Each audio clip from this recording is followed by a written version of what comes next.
Hi everyone, I'm Yasha. I'm a radiology resident and I'm so excited that you're tuning into my channel.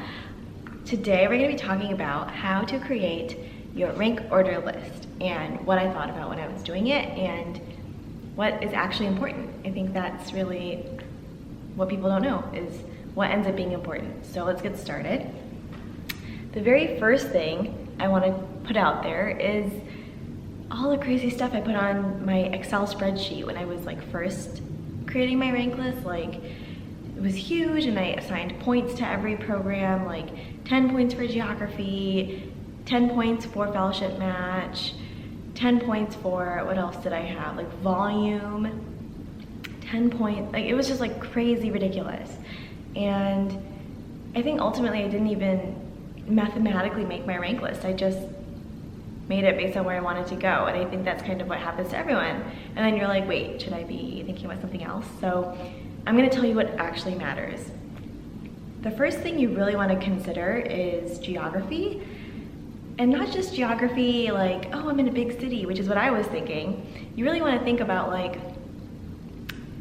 do I have a good proximity to a lot of other programs? And that might seem silly in the moment, but think about it.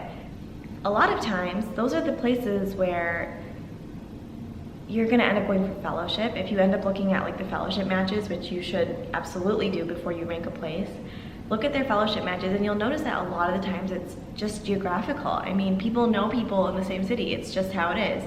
And on the West Coast, things are way spread out and it's different. Here on the East Coast, which is where I am, it's way much more close together. I can pretty much tell you most of the people in a lot of the other programs because I just know them. We just run into each other at conferences, and there's usually statewide radiology groups that you can participate in where you meet them, and those things end up mattering because that's where you go for fellowship. So something to consider, just geographically, where does your program end up?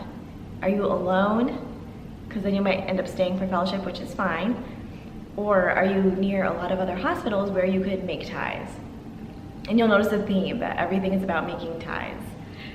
All right, the second thing is really about, is your program gonna work for you?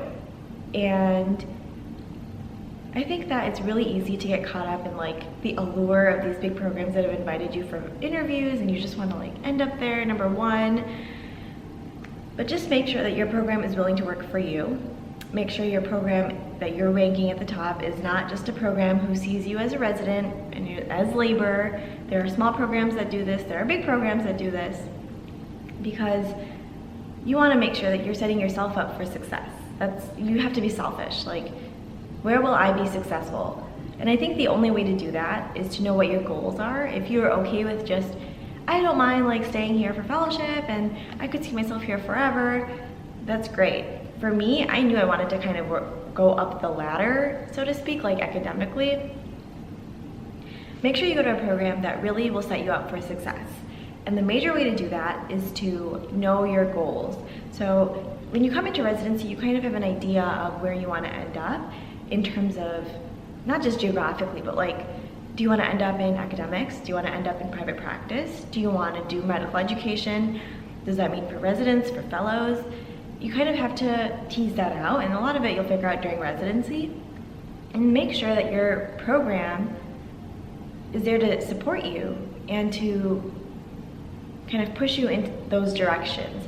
Large academic programs do have a lot of benefits in terms of having research fellows and the attending academic time, and these are all things that will factor into getting research done if that's what you're interested in, or getting other projects off the ground, if you want to be on committees and things. Those things are usually easier to do at bigger academic programs. But there are also some small programs that will really support you in whatever you do. I'm at a small program and I can still go to whatever conferences I want to go to, basically. I mean, ultimately that's how it is. And I think last year I went to 3, and this year I'm gonna go to, I already went to 1, I might go to maybe 2 more. Things like that just don't happen at every program. I mean, you also have to be there to work, which sucks, but it's true. You have to take the same number of calls as everyone else, and ultimately there's not always the funding to send every resident to go to however many conferences they want to go to. So think academically in that way as well. And even if you're not considering an academic career, just realize that in order to get the fellowship that you want, you will have to, well, most people have to at least like put in some effort. A lot of programs have a required research component. I think the American Board of Radiology has removed that for residency, but it might still be a program to program thing. So just remember that like your program has to work for you. Do you have the flexibility to take off 1 or 2 days in vacation, or do you have to take a whole week? Do you have the flexibility to go to whatever conferences you want to go to? Do you have the flexibility to present posters and write papers and have the time for that? Some places you're gonna have a lot more time, and some places you're gonna have like no time. So I think those things are really, really, really important when you're considering how you're gonna rank, because that's your life, right? That's your life. I kind of alluded to this next one, but the fellowship match should be a huge consideration when you are making your rank list, because you always want to be thinking like 2 steps ahead, like where do I need to go after this? And as people in medicine, we are very type A, and I know that that's not a problem for us. So just realize that a lot of times fellowship match is very geographical. You will end up staying at least in the same area most of the time. There are exceptions to every rule, and I'm not saying that this is for 100%, but the most stress-free way is usually to stay in the same area. So your attendings can make connections, they know people at surrounding programs. So take a look at the fellowship match in prior years for every program and see like who ends up staying in the same place and who ends up going to like top programs, because that's where you want to go. You want to do your fellowship at a top program.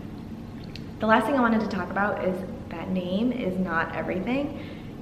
It's awesome to go to like a huge program with a big name that will follow you forever, but it's also important to realize that you want to go somewhere where you will be happy. You want to make sure you have a support system wherever you end up. You want to make sure you have flexibility, like I said, that the program will work for you, and a lot of times those things are not always the same. I know people that are really, really happy in big programs, and I know people that are really, really happy in small programs, and you have to figure out what's right for you.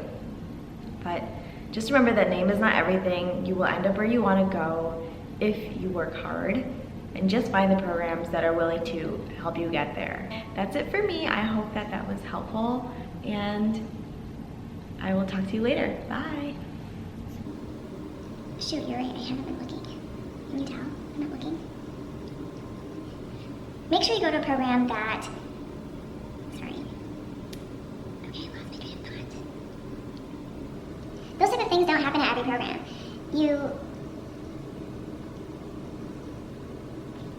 I'm joking. She's joking.